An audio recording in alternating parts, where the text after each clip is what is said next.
Hello student, कैसे हो? आशा करता हूँ ठीक ही होंगे।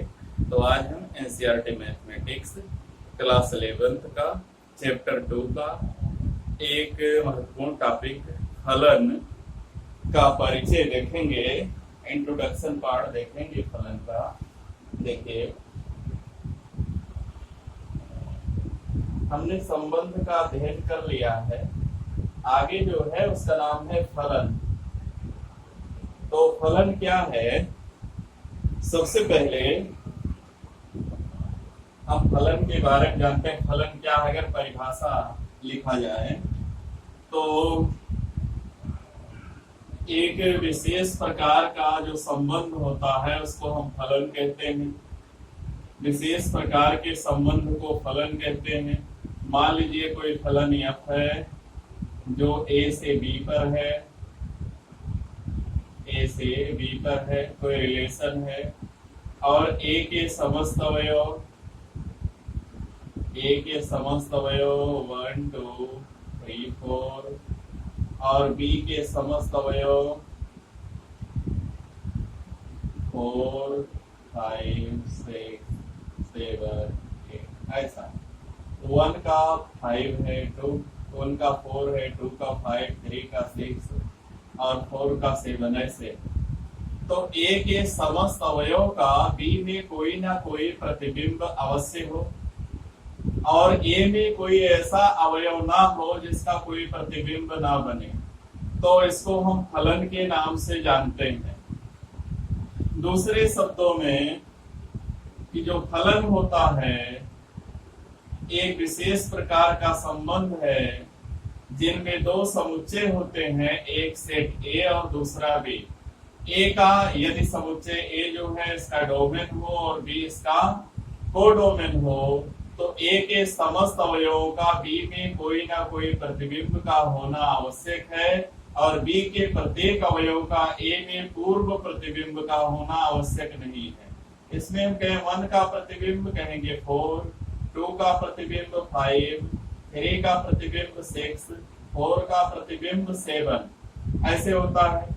अगर कहें 4 का पूर्व प्रतिबिंब प्री इमेज तो 1 होगा, 5 का प्री इमेज 2 होगा, 6 का प्री इमेज 3 होगा, 7 का प्री इमेज 4 होगा। तो इन सबको प्री इमेज पूर्व प्रतिबिंब और इनको प्रतिबिंब के नाम से जानते हैं। और हमने संबंध में पढ़ा था कि मान लीजिए समुच्चय A है, यहाँ समुच्चय B है। इसका अवयव है 1 2 3, इसका अवयव है 4 5 6, वहां पर 1 4 1 5 1 6 2 4 2 5 2 6 3 4 3 5 3 6 ऐसे होता था। कार्तीय गुणनफल के रूप में हम लिख सकते थे उसको, लेकिन यहाँ ऐसा नहीं है कि एक अवयव के एक से ज्यादा प्रतिबिंब होंगे तो तुरंत वह फलन नहीं होगा। एक अवयव का सिर्फ एक प्रतिबिंब होता है तो उसको हम फलन के नाम से जानेंगे। तो डोमेन के प्रत्येक अवयव का कोडोमेन में एक निश्चित प्रतिबिंब होता है, उसे हम फलन के नाम से जानते हैं।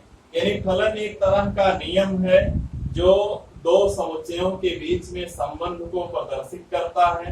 पहला समुच्चय इस फलन का डोमेन कहलाता है और दूसरा समुच्चय कोडोमेन कहलाता है, लेकिन शर्त है कि डोमेन के प्रत्येक अवयव का कोडोमेन में कोई ना कोई प्रतिबिंब अवश्य होना चाहिए।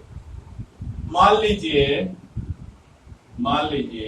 अभी हमने दिखाया यहाँ पर 1 2 3 4 5 6, हमने कहा ऐसे जाता है 1 से 5, 1 से 6, 2 से 4, 2 से 5, 2 से 6, 3 से 4, 3 से 5, 3 से 6 ऐसे बनता है। तो हमने कहा यह फलन नहीं है क्योंकि डोमेन के किसी भी अवयव के 3 प्रतिबिंब बन रहे हैं, तो यह फलन नहीं है।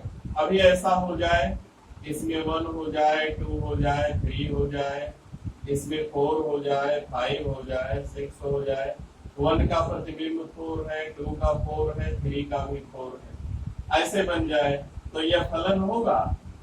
एक अवयव का एक ही प्रतिबिंब बन रहा है या कहें कई अवयवों का एक ही प्रतिबिंब संभव है, लेकिन एक अवयव के कई प्रतिबिंब संभव नहीं। कहने का मतलब अगर इधर दो अवयव हो, इधर एक अवयव से ऐसे जाके मिल रहे हो, ये फलन हो जाएगा। अगर इधर एक अवयव है, इधर जाके दो अवयव से मिल रहा है, तो ये जो है वो फलन नहीं होगा। इस टाइप में हम फलन को देख सकते हैं। तो फलन भी एक प्रकार का संबंध ही होता है, लेकिन ये कुछ नियमों का पालन करते हुए दिखाया जा सकता है। अब हमें है कुछ विशेष प्रकार के फलन और उनका अनुरेखण। सबसे पहले जो फलन में दिया है, फलन के प्रकार में सबसे पहला दिया है तत्समक फलन। फलन का नाम है तत्समक फलन, आइडेंटिटी फंक्शन। देखते हैं क्या होता है तत्समक फलन।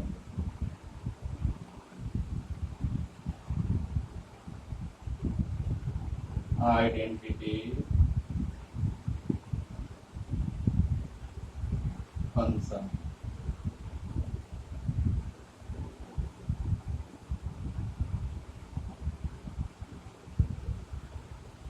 आइडेंटिटी फंक्शन क्या होता है, यानी यहां पर हम कोई भी ले लें, जैसे एफ एक्स बराबर एक्स ले लें, एफ एक्स बराबर एक्स ले लें। तो अगर हम x का मान 1 रखें, x बराबर 1, तो एफ एक्स बराबर 1। ऐसे 2 पर 2, 3 पर 3, 4 पर 4, यानी x का जो मान रखोगे वही मान एफ एक्स का भी हो जाएगा। अगर हम इसका ग्राफ खींचें, आइडेंटिटी फंक्शन का अगर हम ग्राफ खींचें, x x dash y y dash मूल बिंदु 0। अगर x का मान 0 तो y का मान 0, x का मान 1 तो y का मान 1, यहाँ कोई बिंदु मिलेगा। 2x का मान 2 तो y का मान 2, यहाँ कोई बिंदु मिलेगा। x का मान -1 रखोगे, y भी माइनस हो जाएगा, यहाँ कोई बिंदु दोनों के सामने मिलेगा। फिर 2 रखने पर यहाँ कोई मिलेगा। अगर हम इनको मिला दें, इन बिंदुओं को मिलाते हुए रेखा खींचते हैं, तो हमको एक सीधी रेखा मिलती है, और ये जो है हमारे तत्समक फलन का जो है ग्राफ होता है। यहाँ जितना मान x का रखोगे उतने मान एफ एक्स का आएगा, अर्थात एफ एक्स को ही हम y कह सकते हैं, y अक्ष मान सकते हैं। तो x के मान को x अक्ष पर दिखाएं, एफ एक्स के मान को y अक्ष पर दिखाएं। अगर हम इसका ग्राफ खींचेंगे तो पहले और तीसरे चतुर्थांश में एक सीधी रेखा हमको मिलेगी, पहले और तीसरे चतुर्थांश में एक सीधी रेखा मिलेगी हमको। तो हम कहेंगे कि यह जो है तत्समक फलन है, आइडेंटिटी फंक्शन है। इसके बाद जो दूसरा फलन इसमें दिया है, तत्समक हो गया ये। इसके बाद है अचर फलन, कांस्टेंट फंक्शन।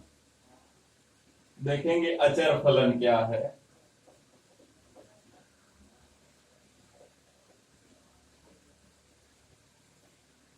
दूसरा है अचर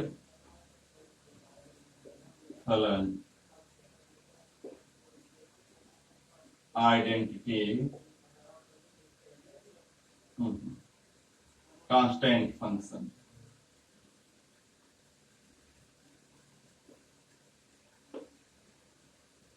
कांस्टेंट फंक्शन क्या होता है? कांस्टेंट फंक्शन जैसे मान लो एफ एक्स बराबर 4 दे दिया, तो एक्स का मान 1 रखोगे तब भी 4 आएगा, 2 रखोगे तब भी 4 आएगा, 3 रखोगे तब भी 4 आएगा।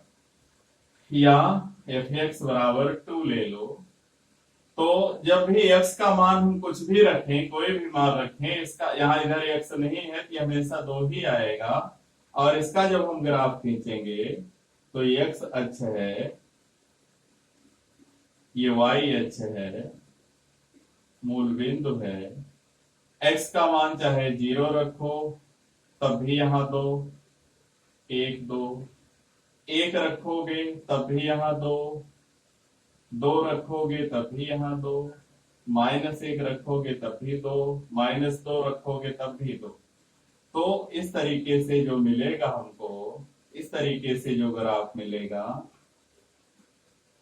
ये कहलाएगा अचर फलन। अचर का मतलब y का मान x के किसी भी मान के लिए f(x) का मान बदलता नहीं है, तो ऐसे फलन को अचर फलन कहते हैं।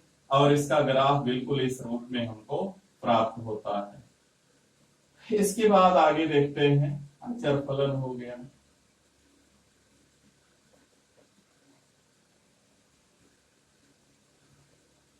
इसके बाद कौन सा फलन दिया है? इसके बाद दिया है बहुपद फलन। बहुपद फलन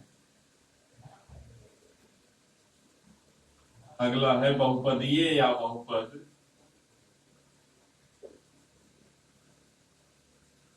बहुपद फलन, पोलिनोमियल फंक्शन, पीओ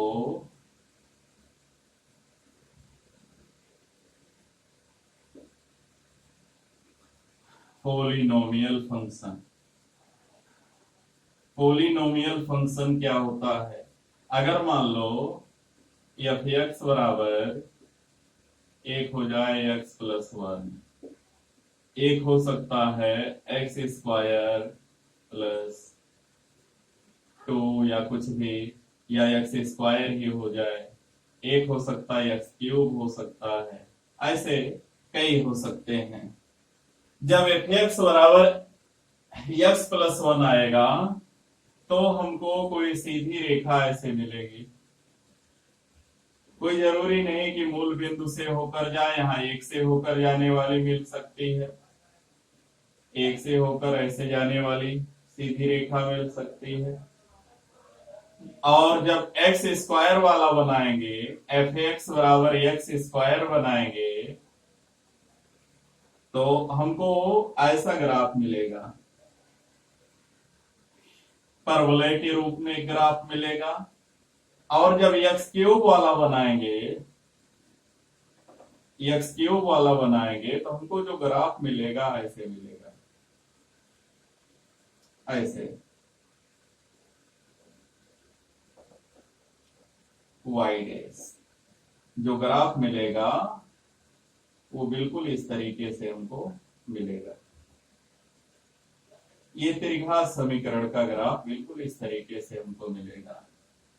तो यहाँ x के विभिन्न मानों को रखने पर y के मान जैसे भी मिलेंगे उनका ग्राफ, अगर मान लो एक घात है सीधी रेखा मिलेगी, दो घात है परवलय मिलेगा, तीन घातीय है तो इस तरीके से मिलेगा, चार घात जो होगा वो दो घात की तरह से ही मिलेगा।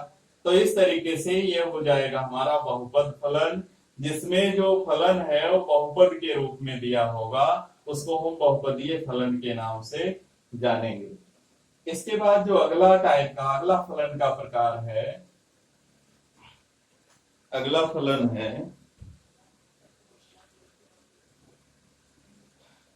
ये है परिमेय फलन।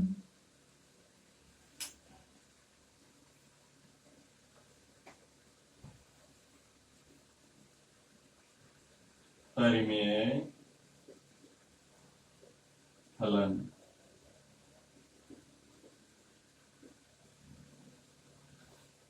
रेशनल फंक्शन, रेशनल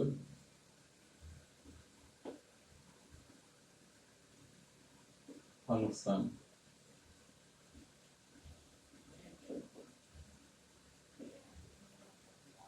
तो परिमेय संख्या हम जानते हैं इनको पी बाई क्यू के रूप में लिखा जा सकता है। ऐसे ही जो फलन पी बाई क्यू के रूप में लिखे जा सके, जैसे f(x) बराबर आ गया 1/x, ऐसे।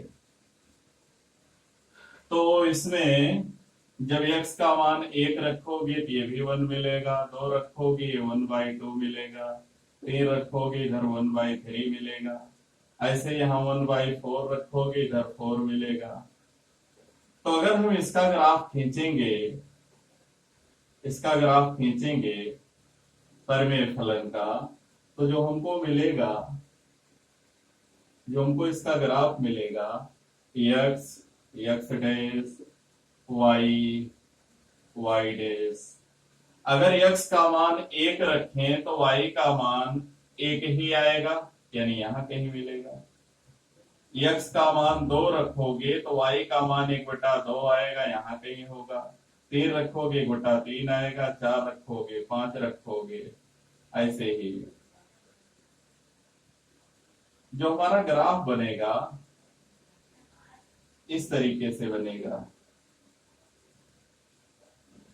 और माइनस में जब जाएंगे तो यहां ऐसे बनेगा, ऐसे ग्राफ। तो इस तरह का अगर ग्राफ मिलता है तो हम समझेंगे कि ये परिमेय संख्याओं का ग्राफ है, परिमेय फलन का ग्राफ है। इसके बाद एक मॉडुलस फंक्शन है, मापांक फलन।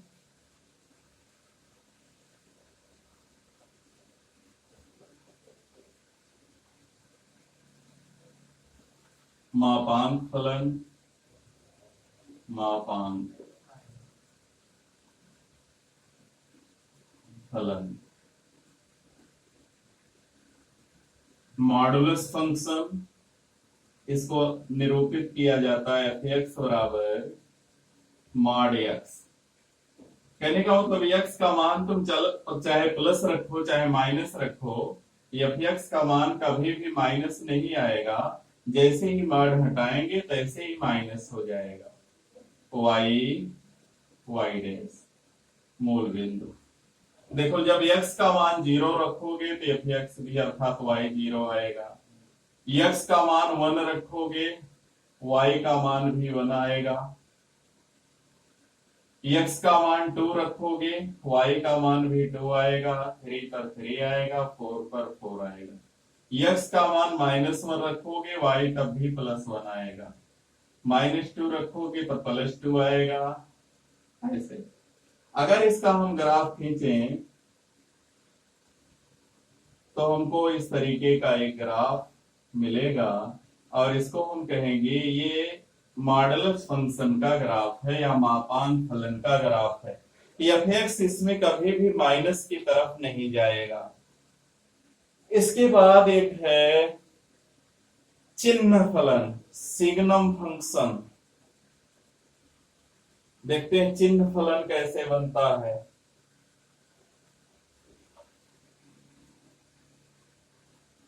चिन्ह फलन,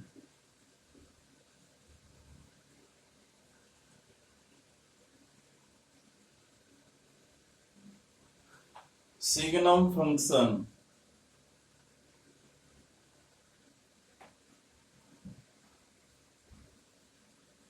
सिग्नम फंक्शन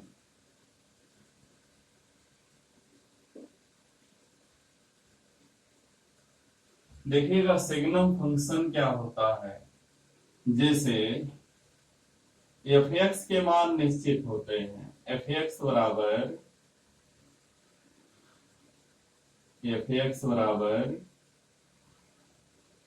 1 0 -1। जब x इज ग्रेटर देन 0, जब x बराबर 0, जब x इज लेस देन 0, ऐसे 3 मान दिया। अगर इसका हम ग्राफ खींचें, एक सिग्नम फंक्शन है, इसमें केवल चिन्ह बदलता है, +1 या -1 या 0, 3 ही मान आएगा। तो अगर हम इसका ग्राफ बनाएं, x x dash, y y dash, मूल बिंदु। जब x का मान 0 से बड़ा है, x का मान +1 2 3 है, तो y का मान 1 है, y का मान 1 है, सदैव 1 पर रहेगा। x का मान हम चाहे जितना 0 से बड़ा लेते जाएं, इसका मान हमेशा 1 ही रहेगा। और जब 0 से कम रखेंगे तो y का मान जो है यानी fx का वो -1 रहेगा हमेशा, और 0 पर दोनों का मान 0 रहेगा। तो देखिएगा ये जो खाली स्थान छोड़ा इसका मतलब यहाँ पर 0 शामिल नहीं है, 0 से बड़ी संख्याएं शामिल हैं, यहाँ 0 से बड़ी संख्याएं शामिल हैं, और 0 पर 0 होगा, यहाँ बन गया। और जब ग्राफ हमारा ऐसा बने तो इसको हम सिग्नम फलन कहते हैं या चिन्ह फलन के नाम से जानते हैं। एक और है महत्तम पूर्णांक फलन करके,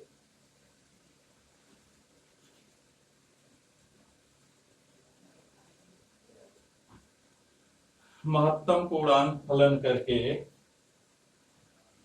greatest value integer, greatest value integer, महत्तम पूर्णांक फलन, महत्तम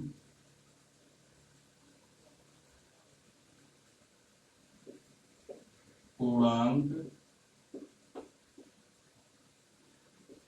फलन, ग्रेटेस्ट वैल्यू फंक्शन। इसका जो प्रतीक होता है एफ एक्स बराबर बॉक्स एक्स, ऐसे लिखा हुआ मिलता है। और जो बॉक्स एक्स का मतलब है जहां बॉक्स एक्स का अर्थ है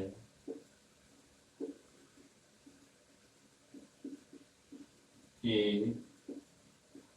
एक्स से छोटा छोटा पूर्णांक मान, एक्स से छोटा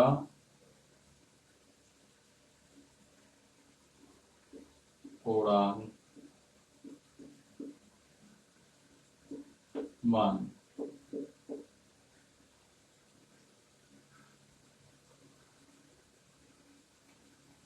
तो इसका जब ग्राफ खींचेंगे, मान लो थोड़ी देर के लिए समझिएगा, मान लो इसे लिखा 0.1, तो 0.1 से छोटा पूर्णांक 0 होता है, 0.2 लिखोगे तब भी 0 ही आएगा, 0.9 लिखोगे तब भी 0 ही आएगा,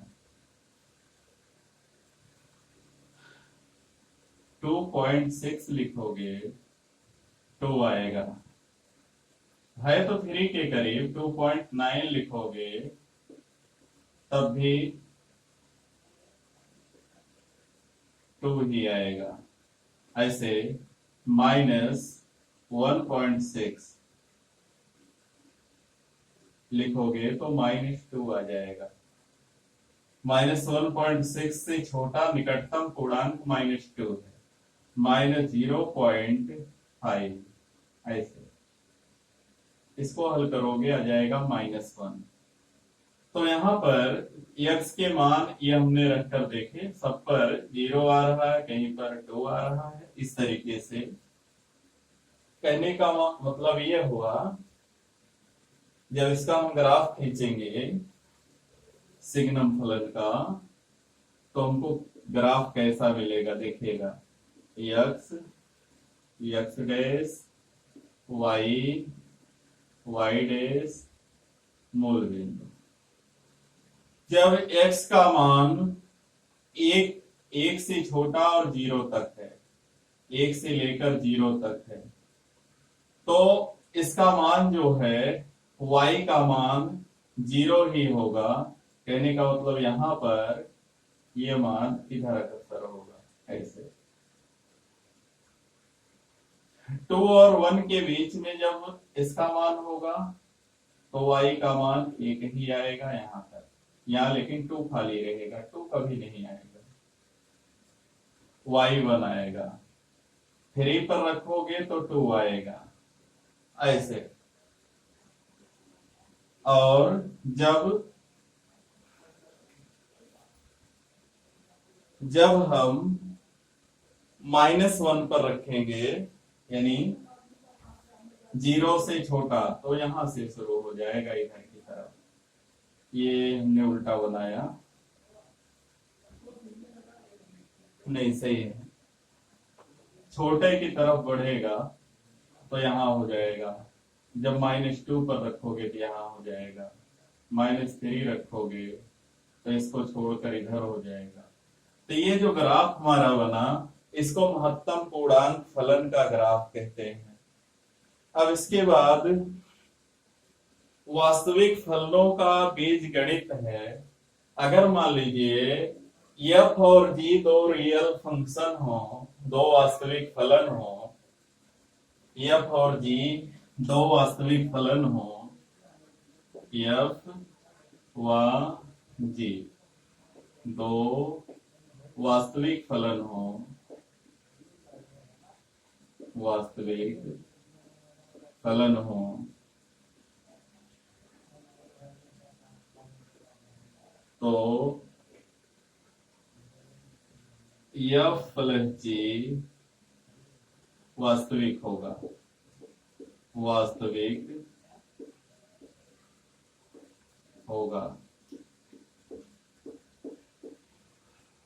f माइनस g वास्तविक होगा, f इंटू g वास्तविक होगा, f बाई g वास्तविक, ये भी वास्तविक होगा, किंतु g is not equal to 0। या ऐसा कहें g का कोई ऐसा मान ना आए कि हर का मान शून्य हो जाए, यानी परिभाषित ही ना हो। ये है वास्तविक फलनों पर आधारित बीजगणित।